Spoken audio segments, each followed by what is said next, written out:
أعوذ بالله من الشيطان الرجيم بسم الله الرحمن الرحيم وصلى الله على سيدنا ونبينا محمد وآله الطاهرين اللهم صل على محمد وآل محمد. Assalamu alaikum. Inshallah, we will begin our session today with Surah al-Muddaththir. And it seems like the way this tafsir is turning out to be is like a roller coaster. So one session is, very akhlaqi and so on. And the next session it goes very technical. So today will be, like last week was a little bit akhlaqi, and then today will be a little bit technical again. It's good. I think that's the point of this tafsir, to kind of show you guys, all sides of this discussion, inshallah. So we wrapped up Surah al-Muzzammil, and we will do Surah al-Muddaththir. Today, I will not really break down, the specific ayat, but I want to do a discussion from outside of the surah. But regardless, I will read the first 10 ayat anyways, inshallah. Okay?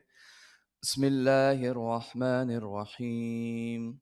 Ya ayyuhal muddaththir qum fa'anzir wa rabbaka fakabbir وثيابك فطهر والرجز فهجر ولا تمنن تستكثر ولربك فاصبر وإذا نقر في الناقور فذلك يومئذ يوم عسير على الكافرين غير يسير اللهم صل على محمد وآل محمد. So these are the first 10 ayat we recited.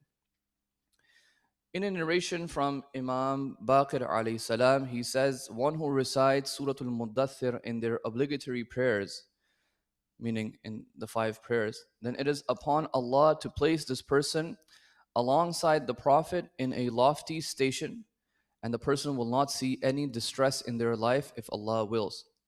We have many narrations like these where, it says if a person recites, Surah al-Muddaththir in Salat, in Wajib Salat, if Surah al-Mutaffifin in their Wajib Salat, or Surah al-Muzzammil, for example, and it shows that the Imams were encouraging us to read these longer surahs in our Salat, in our obligatory prayers, not just Surah Ikhlas and Inna Ataynaka al-Kawthar, and those are the only 2, 3 maybe we know.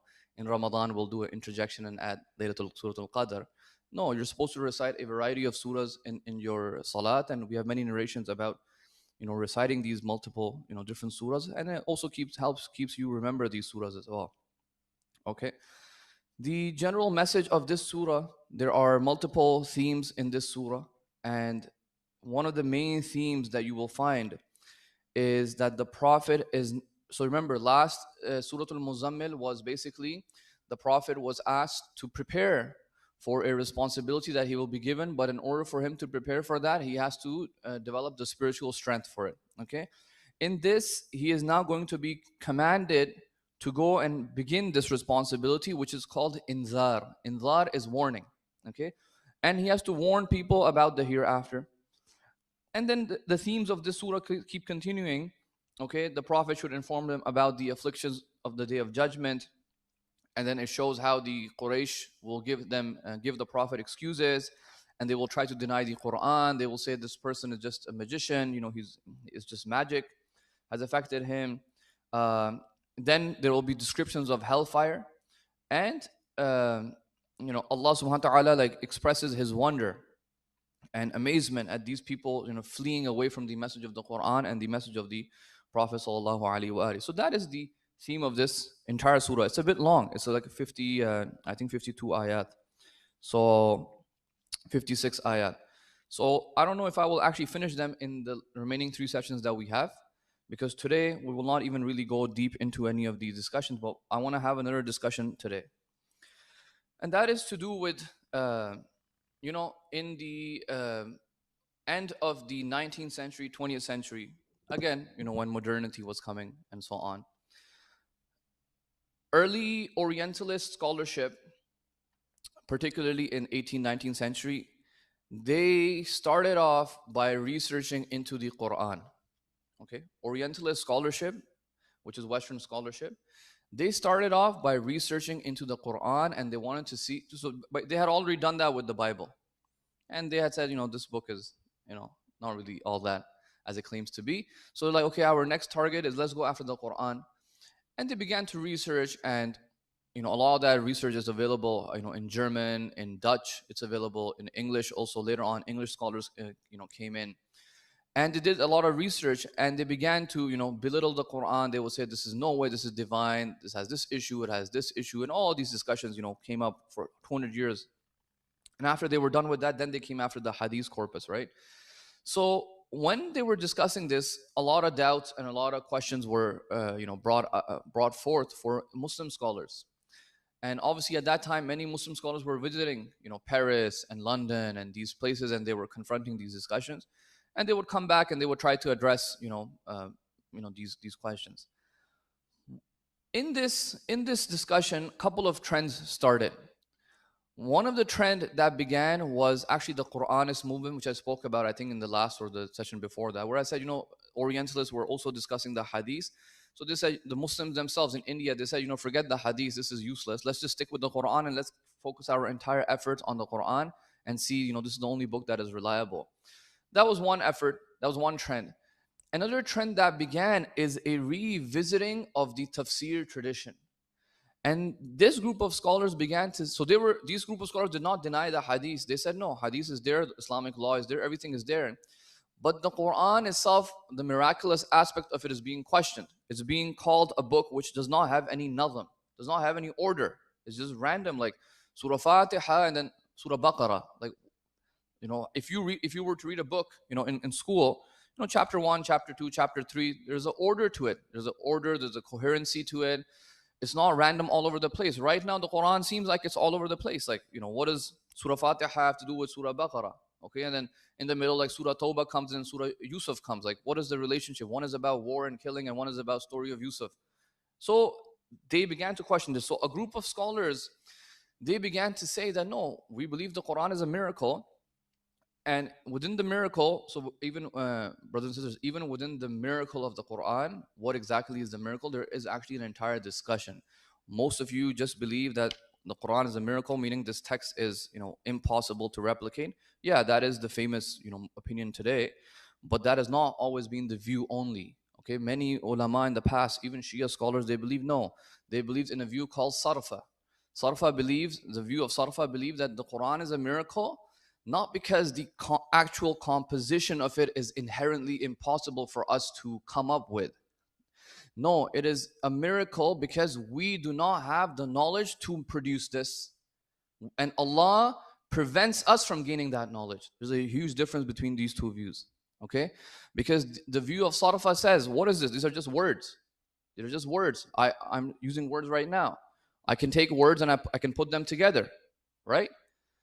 For example, if you come to, a milad, like yesterday or whenever, and the poets are doing their poetry, you are sitting there, you're saying, wow, subhanAllah, this poetry is amazing, and everyone's going, wah, wah, wah, right?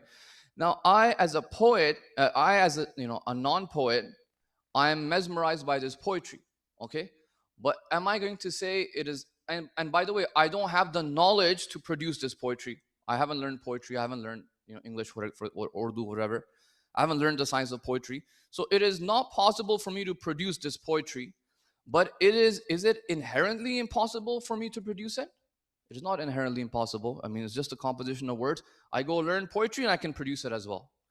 So it's like this. So Quran, the composition of the words are not inherently impossible to produce. This is according to that view, by the way, I'm saying. But Allah prevents us from gaining the knowledge which will allow us to produce that. That is the miracle of the Quran, according to classical scholars, Sheikh Mufid, Sayyid Murtada, Sheikh Tusi, all these big guys, and the Mu'tazilis, they all had this view. Okay. Later on, Alama Tabatabai and everybody else, they critiqued, and the majority common view today is that no, it is internally, the composition itself is something miraculous about it. That is the view. And then within that, there are 4 views. Within that, at least 4 to 6 views. Inside the Quran, it is a miracle. Yani shino. Yani what? It is inside the Quran is a miracle. There are at least 4 to 6 views here. Now, from those 6, one of the view is the Nazm theory. Nazm. There is a specific order to it. Now, before the modern era, the scholars that believed in the Nazm theory of the miracle, they would say, yes, the Quran has a specific Nazm, has a poetic, meter to it, and so on and so forth. That is miraculous, that humans cannot produce. And that has been the view In 20th century, this view of the Nazm was revived in response to the Western critiques that no, there's no Nazm. It's just going all over the place. A pronoun saying third person, next pronoun is like second person. It's just going back, forth, back, forth. What kind of Nazm is this? In this, there was a scholar named Hamidullah Farahi. So now I'm gonna come to South Asian scholarship. Okay, South Asian. Sorry, not Hamidullah, Hamiduddin. Hamiduddin Farahi, an Indian scholar from 1863 to 1930. He proposes a theory called the Nazm theory. And he says the entire Quran has a very specific Nazm to it, meaning that the surahs from the beginning till the end, there is a coherency to them. They are not random.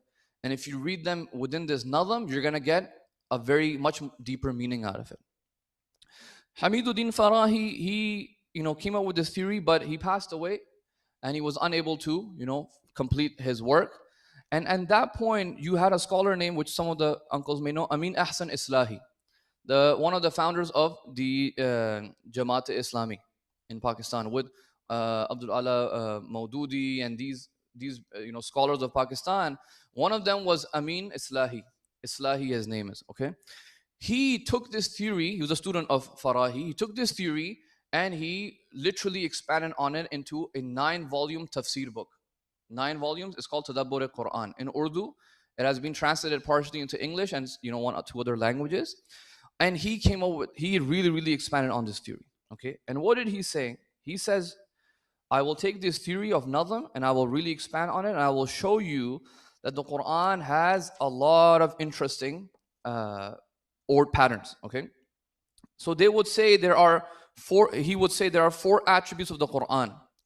Number 1 is the tartib, that it has order. Number 2, there is tanasub, meaning they are proportionally the same, and that's why he will exclude Surah Fatiha from that example. But he will say Surah Baqarah and Surah Al Imran, they're proportionally the same. The size, the discussion, they're the same. There's a relationship between them. Number 3 quality is called wahdaniyah, unity. There is a unified theme in these chapters.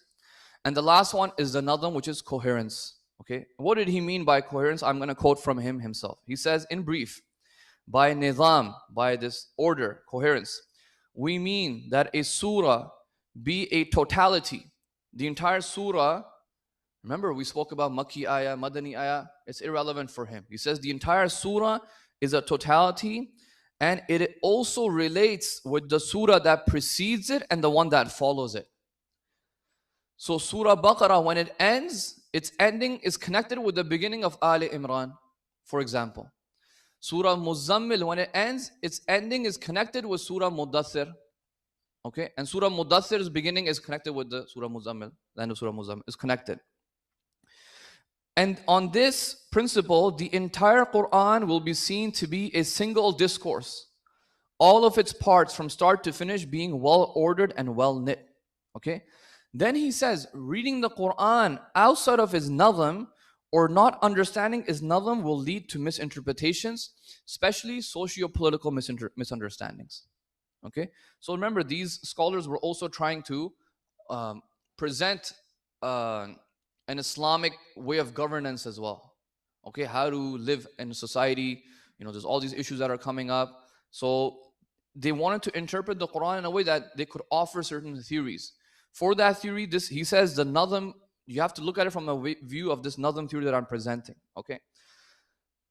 His student was Dr. Israr Ahmad. Maybe some of you may remember, Pakistani brothers will definitely know Israr Ahmad.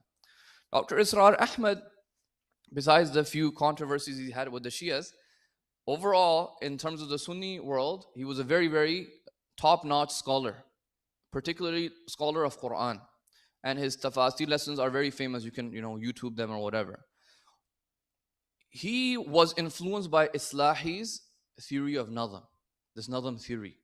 And his tafsir work is also based on that. He influenced the famous Noman Ali Khan. Okay? Now you will understand the tafsir work of Noman Ali Khan.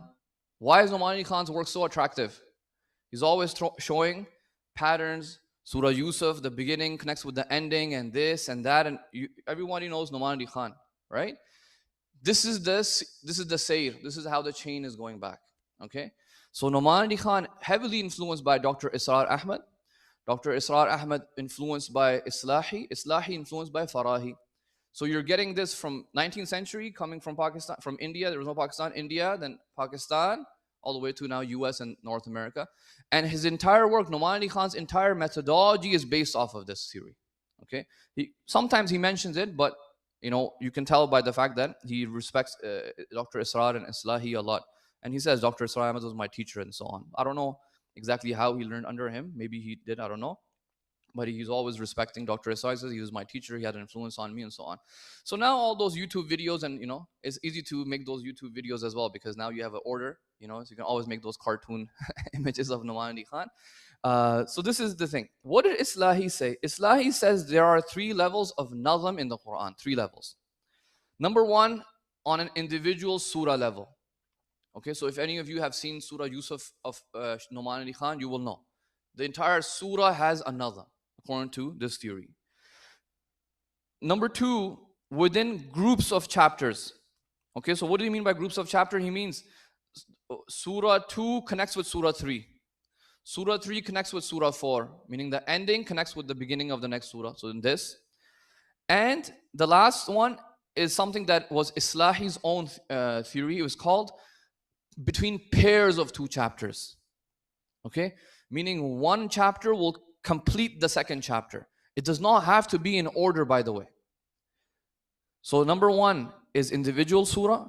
Number 2 is within groups, meaning the one that, back and forth, whatever is back and forth, they're connected. And between pair of 2 surahs does not have to be in order. It does not have to be in order. But what he says, what he's trying to say here is that he says some surahs are incomplete without the other surah. Over here, he has to think about it a lot, okay, to see what surah completes the other surah. In this theory, he's able to pair up most of the surahs, most of them. He leaves some of them. He says, for example, Surah Fatiha does not have a pair, for example. In that, he says Surah al-Muddaththir and Surah al-Muzzammil are a pair. That you cannot understand Surah al-Muddaththir without understanding Surah al-Muzzammil, because yes, besides the fact that they are connected, meaning they are back and forth, but they are also a pair, meaning they complete one another. It's like a Lego piece or a puzzle piece. You have to connect them together. Okay? Okay.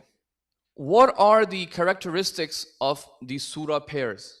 Okay, if you have a pair of a surah, what is deficient about one chapter that the other chapter has to come and complete? Over here, Islahi gives 6 possible things. Okay, 6 possible things. Number 1, he says it is possible for one chapter to be very brief and the other chapter to be detailed. Okay, for example, he says Surah al-Nahl, the B, Surah al-Nahl, the invitation is to the Ahlul Kitab and the Mushrikeen Da'wah. This surah is completed with Surah al-Isra, where the invitation is given in a more detail. Same invitation, but a lot more detail. He's going to say the same thing about Surah Muzzammil and Muddaththir. Muzzammil, he says, it is telling the Prophet to get ready for the responsibility. Surah Muddaththir is now giving him the details of those responsibilities. Exactly what do you have to do? Qum fa'andir. Stand up and go out now. And it will tell you exactly what to do in the world outside. Number 2 characteristic, how 2 surahs can complete one another, is that one surah he believes can give principles and a second surah can give the examples for it. So for example, Surah Mujadila tells you the principle. It says the Hizbullah, the party of Allah, will win. Okay? Not Hizbullah, the political party, if anyone is watching. I don't know if they will win. But Hizbullah, the party of Allah, will win, and the party of Shaitan will lose. This is the principle of Quran.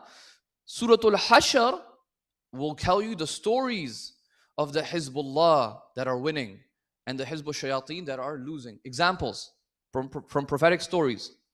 Number 3, one surah can give evidence for something, and a second surah will give another type of evidence for that same thing. So two different types of evidence. For example, Surah Yusuf will say, evil will lose, evil will always be defeated. How does it prove it? It proves it with the history, the story of Yusuf. In Surah Ra'ad, it is still showing you that evil will lose, but it shows you with the proofs of the signs of the nature and how Allah punishes, different nations. Same thing, evil will lose. Number 4, these are ways that surahs can complete. Difference in the type of emphasis that is given on a subject. Number 1, Surah al-Baqarah focuses on the Ahlul Kitab, but it is focusing on the Jewish community. Surah al-Imran focuses on Ahlul Kitab, but specifically the Christians now. So same, the emphasis on Ahlul Kitab, but it is different on what it is emphasizing. First, it was the Jewish community, now the Christian community. Number 5, there is what is called unity of opposites. For example, Surah al-Asr, it shows you the result of those who have the best moral conduct. Okay? Innal insana lafi khusr, people are in loss, illa alladhina amanu wa amalu salihat. Okay? Except those. So it's telling you the people who do amalu salih, what is the result for them? Surah Humaza, wailul likulli humazatin lumaza, shows you the result of those that have low moral conduct. So it's the same thing, but it is opposites. And the last one, he says, is one surah will give the muqaddama, a preliminary, and the second surah will give you the consequence for it. If you follow this muqaddama, this is what's going to happen. For example, Surah al-Fil tells you that Allah will protect the Kaaba. Allah will keep this symbol alive all the time. Surah al-Quraysh, li-ilafi Quraysh, tells you that since Allah will keep it preserved and alive, you go and worship in the Kaaba. Okay? Then he goes on and he says, some chapters do not have a pair, but rather they are an appendix. For example, Surah al-Nur. Surah al-Nur, he says it's an appendix for Surah al-Mu'minun. Anyways, he goes into a lot of detail over there. He says Surah al-Fatiha is an appendix for the entire Quran. It is like an appendix that is there. Always you go back and refer to it. Okay? And so on. Now, this is pretty cool, on a surah level, it's working. On a pair, it can work. But how on earth can you do this on the entire Quran? Over there, he came up with this. And he says, here you go. I will show you that the entire Quran has a nazm and a very orderly nazm. And you can see that they are all talking about certain themes that are switching. So for example, he says Surah al-Fatiha to Surah al-Ma'idah.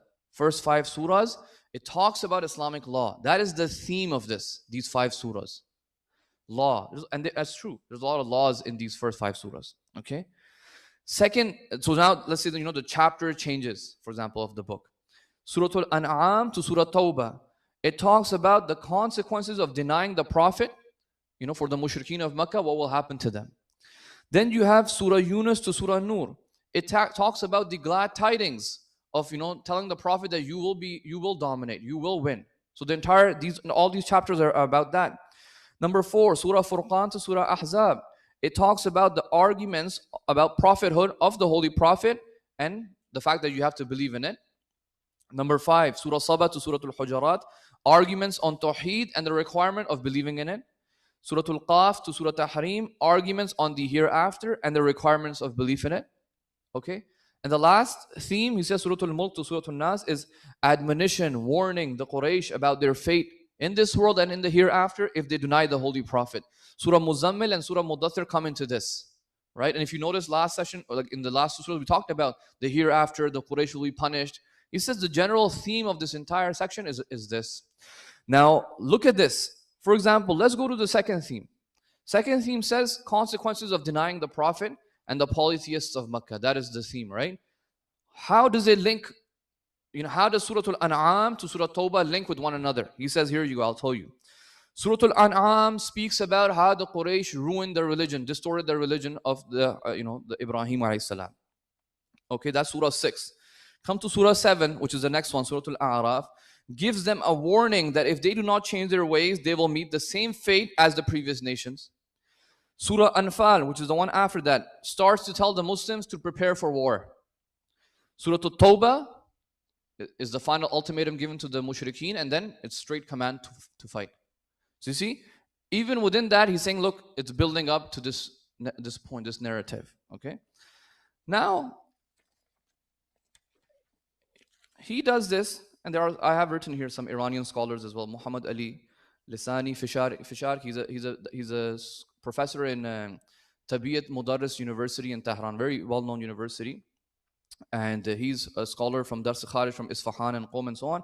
He also accepts this theory, and he has written some research on it as well. I looked into his work as well. So this is the theory that I wanted to mention, because why am I mentioning this entire thing? Because I want to say that Surah al-Muzzammil and Surah al-Muddaththir, we are going to try and treat it according to this theory. Okay? Not like I cannot just come and say, yeah, you know, these two are similar, we're going to just talk about it. No, there has to be some basis for it. Where did it come from? Do you think, after these 5-6 sessions, do you think we can critique this or no? What do you guys think? Yeah? Anyone think we can critique this entire theory and be like, nah, man, it's a good one, but we can find some inconsistencies? What do you guys think? How? You don't know? If you do it, all the Nomani Khan videos are going to go down the drain, man. Anyone? No, you're all saying yes. Just think critically.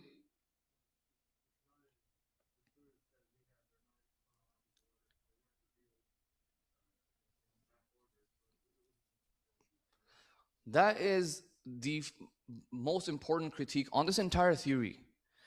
That this order of the surahs is not by the Holy Prophet ﷺ. It is this order specifically was in the time of Uthman. So this is not anything specific. Like this order, Imam Ali's order was definitely different. Ibn Mas'ud's was definitely different. Ubay bin Ka'b, they had different orders. Why are you taking this order? So look over here, then you will have to go back to a different discussion. When was the Quran compiled? Was it compiled during the Prophet's lifetime or after the Prophet's lifetime? And if it was compiled during the Prophet's lifetime, did he compile like this or no? So Islahi must be of the opinion that the Quran was compiled during the Prophet's lifetime. There was a codex that they believe Hafsa had, Hafsa, daughter of Umar. They believe she had a codex that Uthman later used. So they have this entire discussion over there, right? Only then will this theory start to make, a universal sense. Let's put it that way. I would say that we can critique the generalization of this theory. Generalization. Like, I don't think that it is completely, inapplicable on all the surah, like completely inapplicable. I don't think that's the case. When you look at, let's say, Surah Yusuf, or when you look at some of these chapters, or even specifically Surah al-Muzzammil and Surah al-Muddaththir, you do see these similarities. And you also know that, these two were revealed at the same time, for example. So you can apply this theory on certain places, but you cannot universalize it, essentially, which is what the scholars do. Scholars, by the way, just a point, Muslim scholars in general, in Islamic scholarship, they will always try to present theories that they can universalize and generalize, because that is the whole point of a theory. If there's flaws in it, then it's not really, it's not really a principle at that point. They want to arrive at principles that they can base their entire studies on. So what we're going to say here is that, look, this principle makes a huge assumption about the compilation of the Quran, and if you remove that, the entire principle falls. So if the entire principle falls, then it sounds good, but you can probably find some mistakes in it or something like that, right? But does not mean that that principle or that idea cannot be true in particular cases. And I'm going to argue that no, I think in Surah al-Muzzammil and Surah al-Muddaththir, it is true. It is true. This is what I'm basically trying to argue. So I wanted to present this entire theory to show you the type of scholarship that happens, and that it is something that you can benefit from even if you end up disagreeing with it. This is something that is very important. You may not agree with the scholar's final conclusions, but don't think there is nothing to benefit. This is very, very beneficial, by the way. This is very beneficial, particularly on an individual surah level. You cannot say there's no nazm in the surah. The surah ultimately is by Allah subhanahu wa ta'ala, right? So on an individual level, there must be some nazm. And if scholar has done tadabbur and has thought about it, take the good stuff, basically. Take all the good, wherever you find it, and use it, yeah?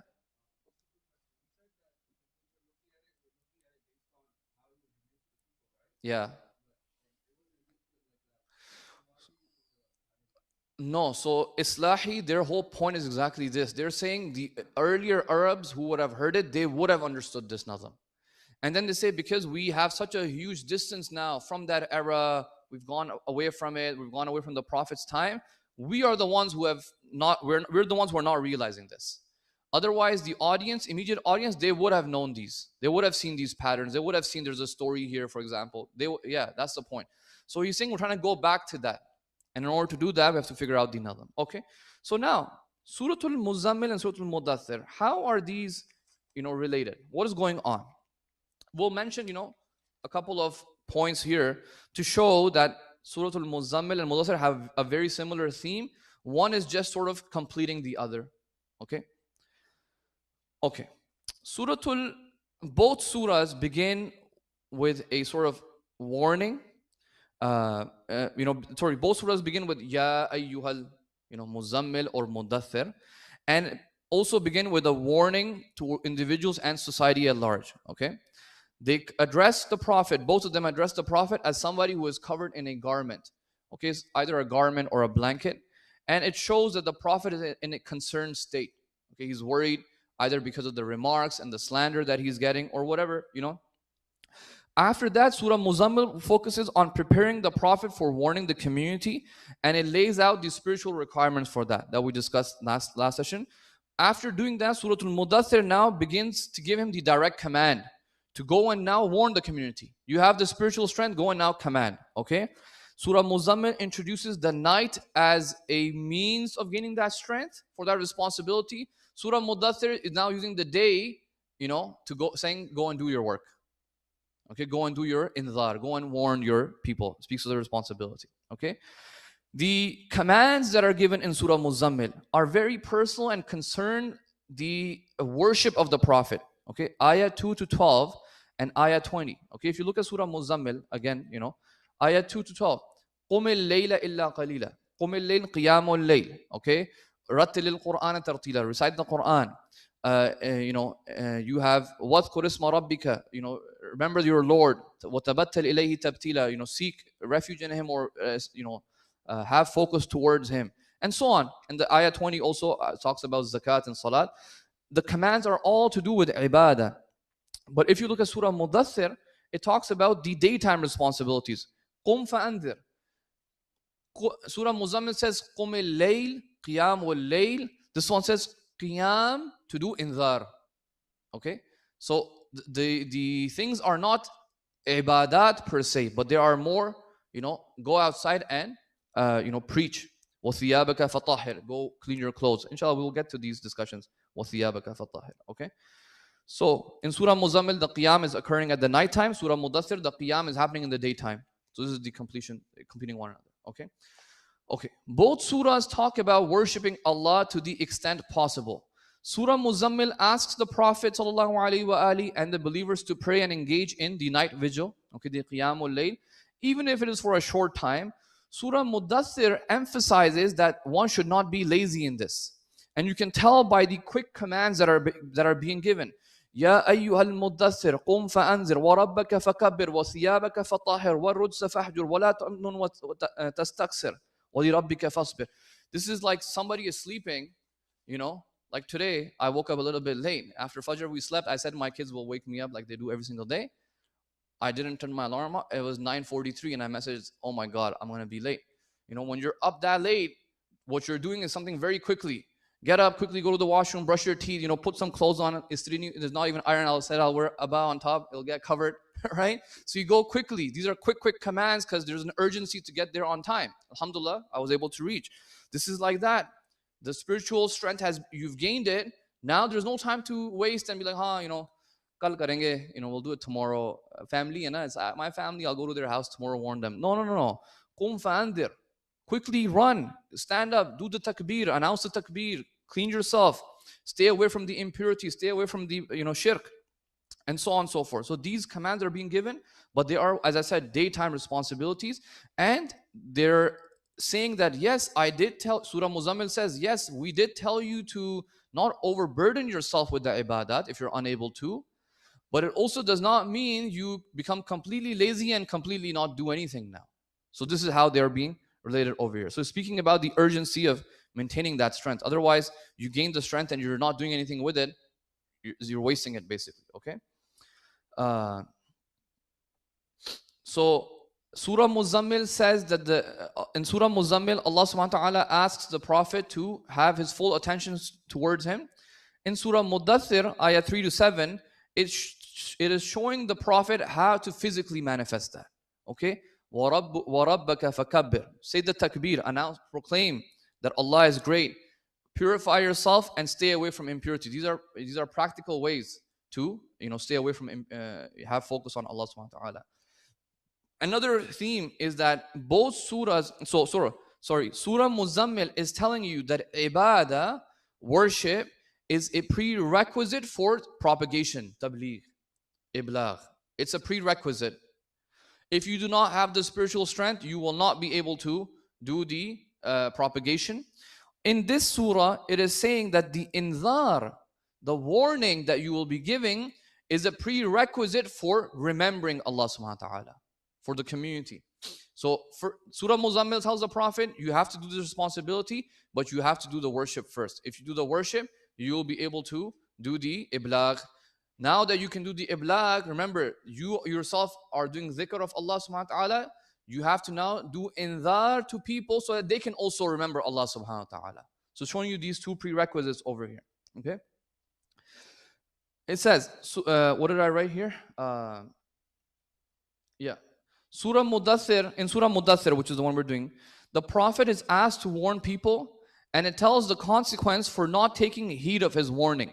Okay, the rest of the surah will tell you what will happen if people are unable to take his warning and the inability to benefit from this reminder. If you're not able to remember, keep in mind the remembrance of Allah, it will have certain consequences. And the Quran says that this Quran is going to be a reminder for those who take heed of the warning. And who will be the people who will take heed of warning are the people of piety and people of maghfirah, people who do ahlul maghfirah, people who do istighfar, people who ask for forgiveness. Okay, remember, Surah Muzammil gave a command to do istighfar, right? Last sentence of Surah Muzammil, وَاسْتَغْفِرُ إِنَّ اللَّهَ غَفُورٌ rahim. Seek forgiveness from Allah. And this is a plural, it's for everyone.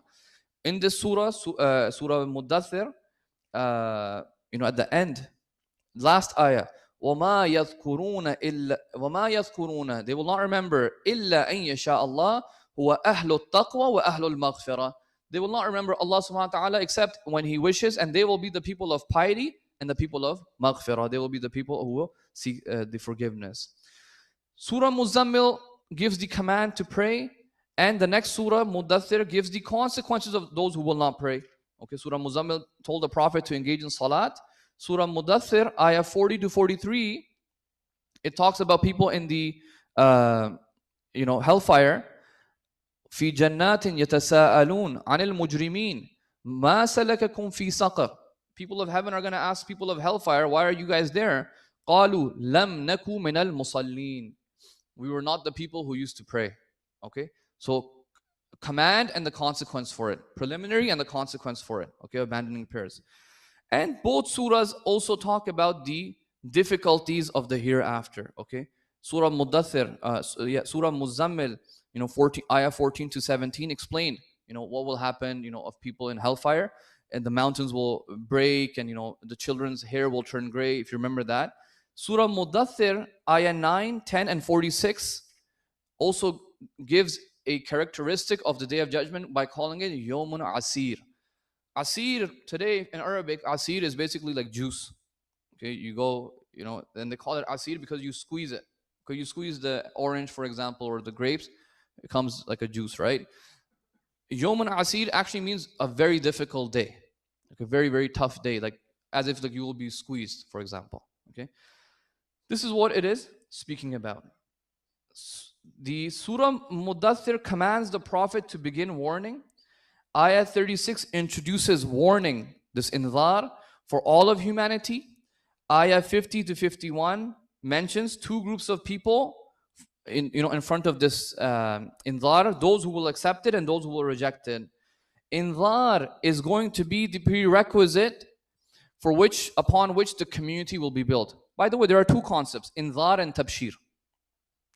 Inzar means warning, tabshir means glad tidings. Prophet has been called both mundir and mubashir. Okay, why is the Quran beginning with inzar? There are theories over here that are mentioned. They said that, look, your tabligh has to, like, you have to speak to the audience depending on the context, right? So why doesn't the Prophet come with tabshir? Hey everyone, we're all going to go to heaven. No, he begins with inzar, because if the Meccan polytheist elites were little kids, let's say, if they were little kids, it will make sense to do tabshir. Hey, here, come here, listen to Allah subhanahu wa ta'ala, like we do with little kids. But these are not little kids. These are mature elites, intellectuals of the society. They even know what they're doing is wrong. So for them, mazakh nahi chalta. Like, you have to go straight. There's no time for jokes here. You have to do inzar. And that's why some of these surahs are so harsh.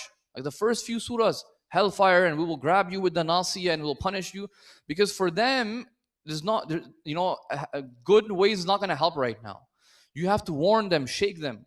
And hence why the beginning surah starts with inzar. When you are a community that is mature, that is a community of elders, adults, have experience in life, they know, for them, tabshir may not work. When people are stubborn, and these Makkans are stubborn in their ways, tabshir is not going to work. They will just take you lightly. They'll say, yeah, whatever, it's all good. For them, you need to warn them and scare them. And then, it may work or may not work even then, right? Obviously, it worked on some people. Still, it did not work on many people. So it is focusing on inzar. And this is why I'm saying that sometimes the Prophet is a mubashir and sometimes he is a munzir. Over here, the idea of inzar is being mentioned, okay?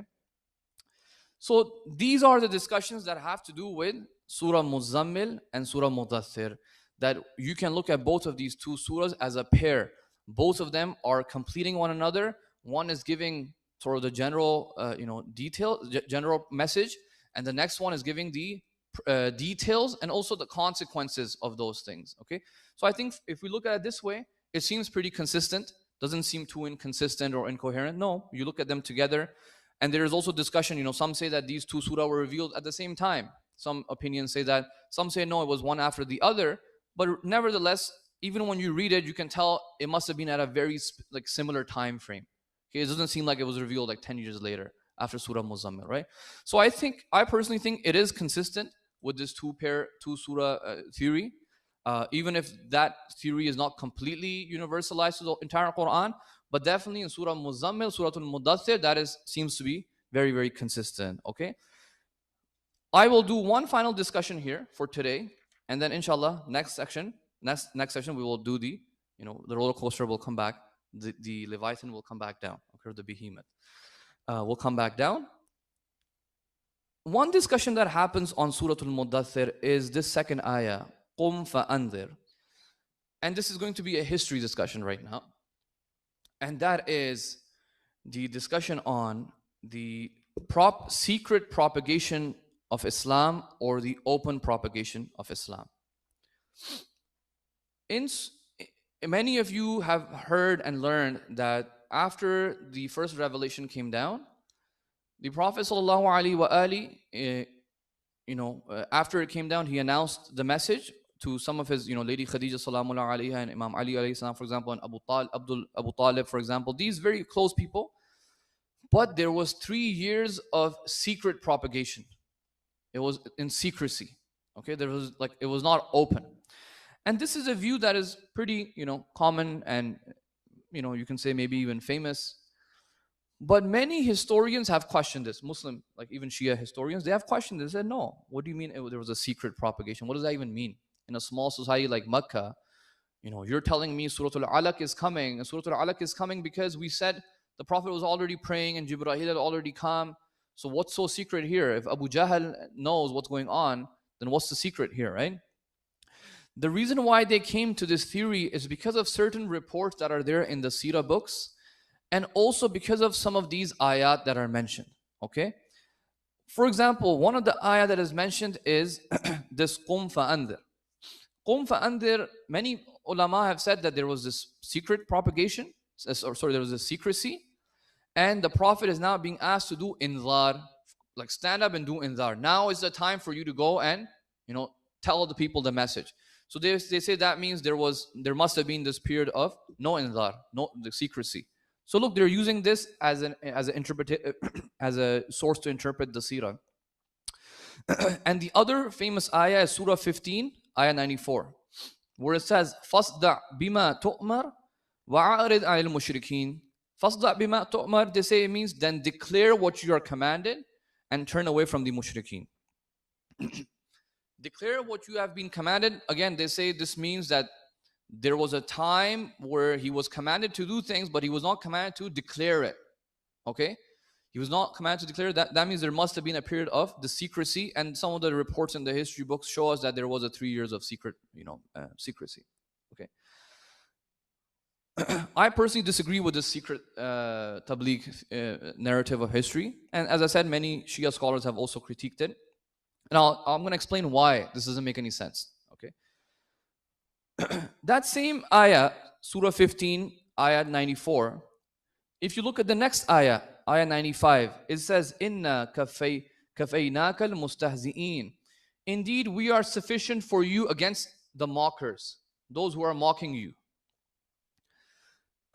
If there were no mockers, like mockers will only come if something was already being propagated. Okay? And we know there were 5 famous mockers in Mecca.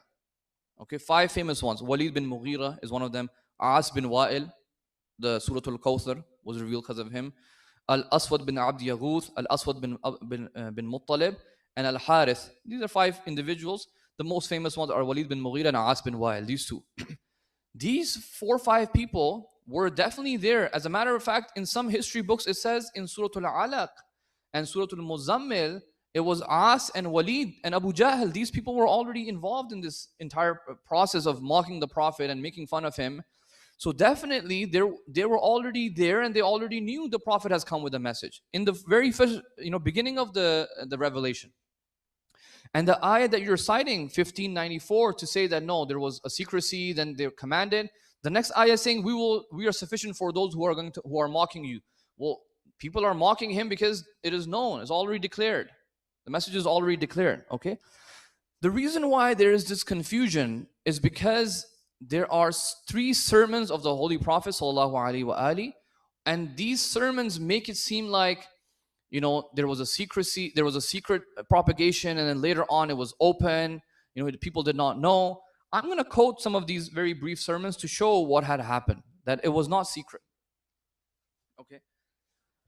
The Prophet sallallahu alaihi wasallam was, after the message of Surah al-Alaq, he gave 3 declarations, but the declarations were happening to different audiences.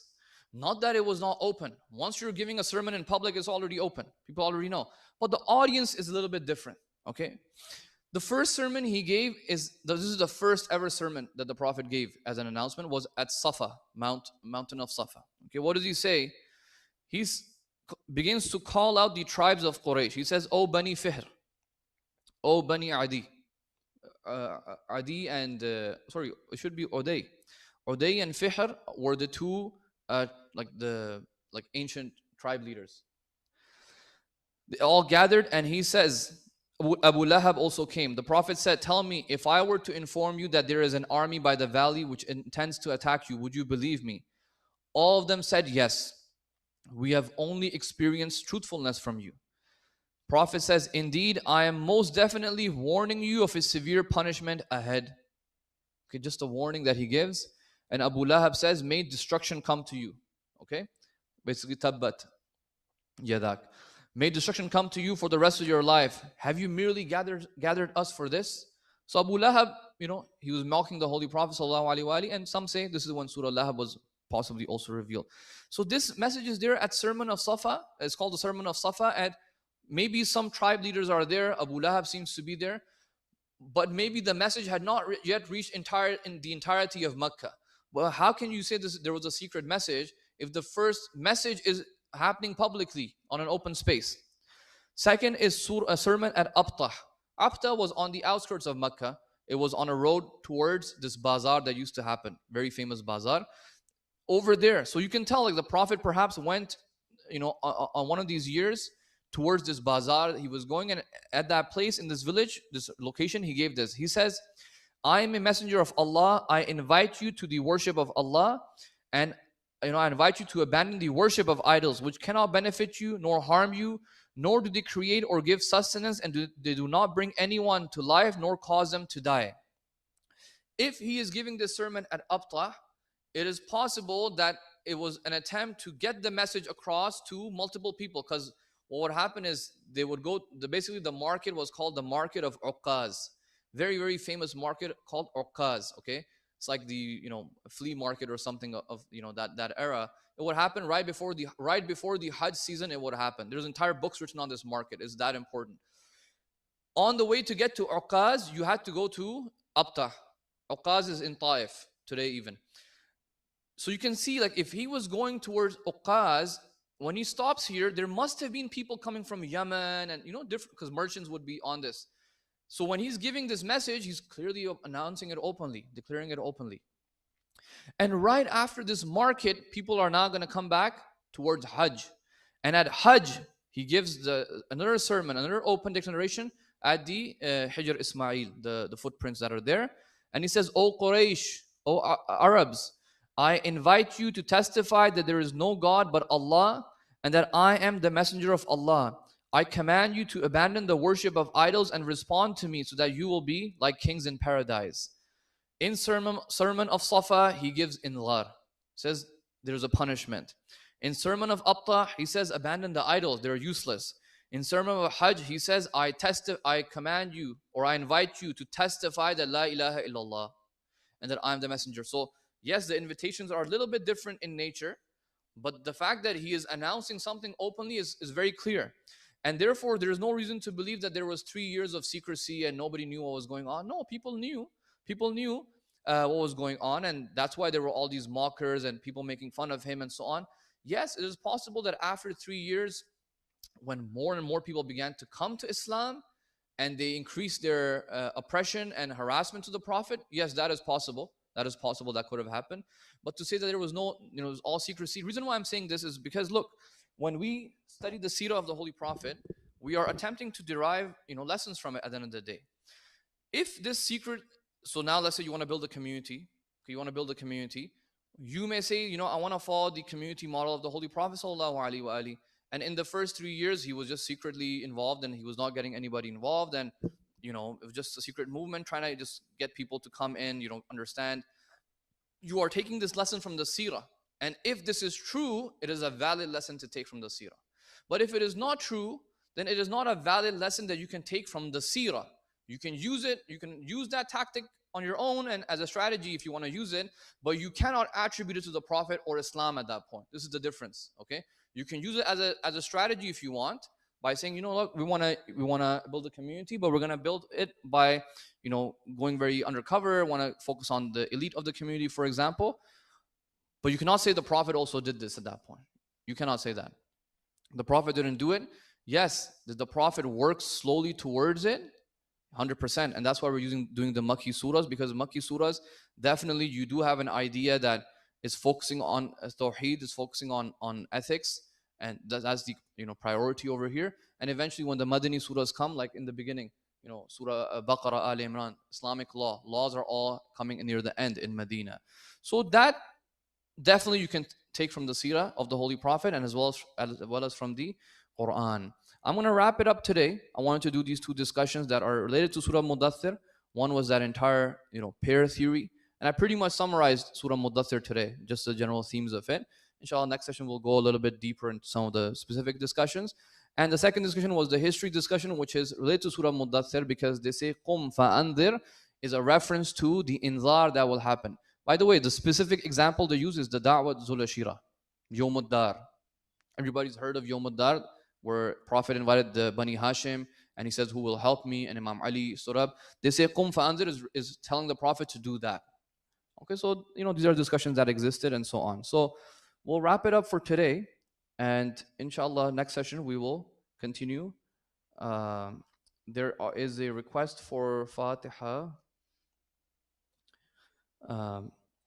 for the Haider family, Razvi family, Mujtahidi family, Shahbag family, Sayyid family, Sadiq family, Muhammad Ahsan, Naseem Ahsan, Tahira Begum, Kanis Sogra, Kanis Kubra bint Sarajuddin, Hafiz Wali Muhammad, Muzaffar Abbas, Farha Rizvi, and all the marhumin of those who are present. Al-Fatiha. Bismillah ar-Rahman ar-Rahim. Alhamdulillah.